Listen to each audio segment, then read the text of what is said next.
right, so look, I'm on my way to my hood that I grew up in, where I'm buying a block, the childhood home. It's crazy because I'm in the city right now. If you look around, it's like green, the suburb life, you know, nice cars, money and all that. But the spot I'm going to is only like 13 minutes away from where I'm driving from. So you can't really see much, but show up there. So like you see that, but look at the difference 10 minutes from now when we get to my block. And I'm about to show y'all what it looked like 10 minutes from where we at. So I'm about to do some gun videos. I'm about to do some real estate videos. So this is one of my first long form videos really showing y'all like the neighborhood and the block. So I know people from TikTok and Instagram want to see longer videos of it, so I got y'all. All right, so right over here was one of the first spots I recorded some of my first songs at. I used to get money from my granddad, grandma and all them. A couple dollars go up there, like $5, I'll make a song. It was like one of the houses over here, but it got tore down. So that's where I started recording my music at. So while all the other kids was playing, you know, playing football, I did a little bit of that, but for the most part, I was in that studio. You know, that studio helped me. I know where to go. That studio helped me stay focused though, for real, because I always knew I wanted to rap, make music, you know, build a social media following. But yeah, the studio back there is crazy that it's tore down, but that's why I'm trying to hurry up and get over here and build as much property that I can before stuff start getting tore down, you know, like, because once it's gone, it's gone. So that's why I'm over here trying to do this. Like, let's say that house, if it didn't get tore down, I could have made like a museum up in there, whatever, right? Like I could have turned it into another studio to where kids can go back and re-record. Like that could have been a future thing. I can go back there and rebuild something, but it's already tore down. So I hope that makes sense. All right, my cousin Fat Man, just caught him coming out the crib. So, you know, Cole rapper, I listen to his music all the time. Hey, you be in the way, I be out the way. I be sitting chill, let's see what fit I'ma rock a day. Brody put up tripping, he was in the scat. When you dropping again? Whenever we gotta do something. We gotta do something for real. Yeah, for sure. What you doing later? I'll let you know. This is my little cousin though. Like, man, I really mess with his music for real though. So, hey, how you feel about me buying a block though, man? Coming over here, like buying some property. What it mean to the community? Like, just real quick, you know. Shit, I feel like that's something that we need. Exactly right. That's something that we need. For sure, man. We about to make it happen. All right, for sure. We most definitely gotta make it happen. And we about to draw some heat. Come on. All right. I don't think that it's necessarily like dangerous over here like it used to be, because when I was growing up, it was like, this is our block, this our hood, this our territory, and if you're not from around here, that's where the problems came and all that. So like, I feel like it ain't as populated. It's a lot of houses being rebuilt over here. A lot of people moved out. So what would you say? Would you say it still is like dangerous? Would you say it's less dangerous, more dangerous, or what? I don't know, because my opinion different than yours.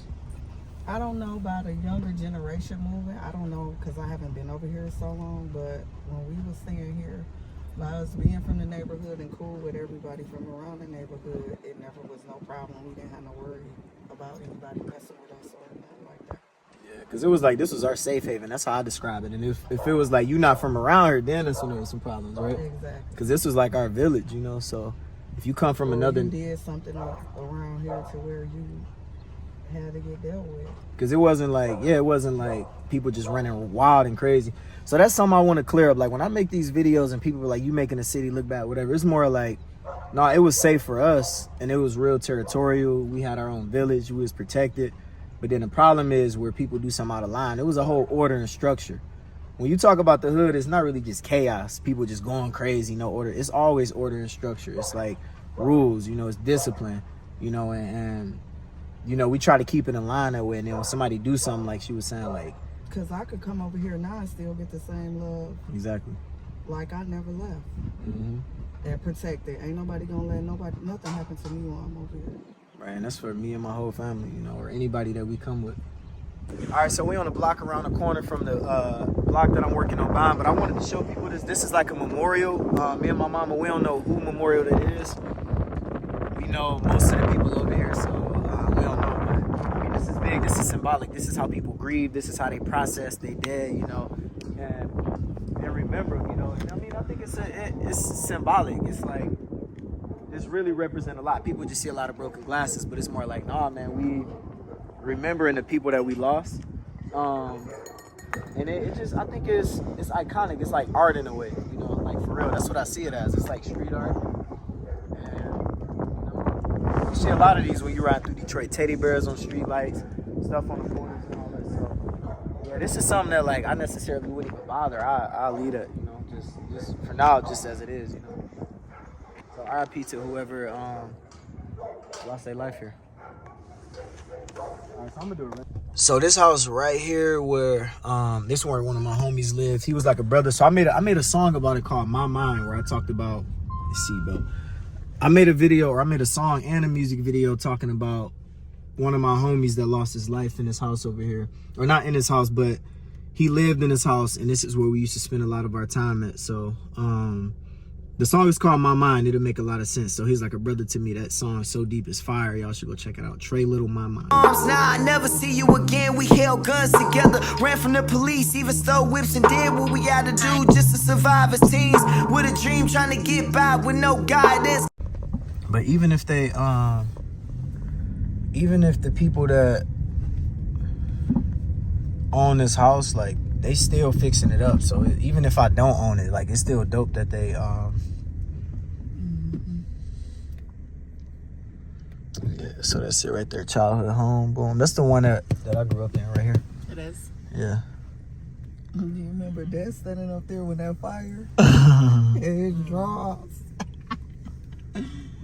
Yeah, they working on it. So I mean, somebody own it. So I don't know. I mean, it's dope. Long as they don't tear it down, that's all I really care about, for real, for real.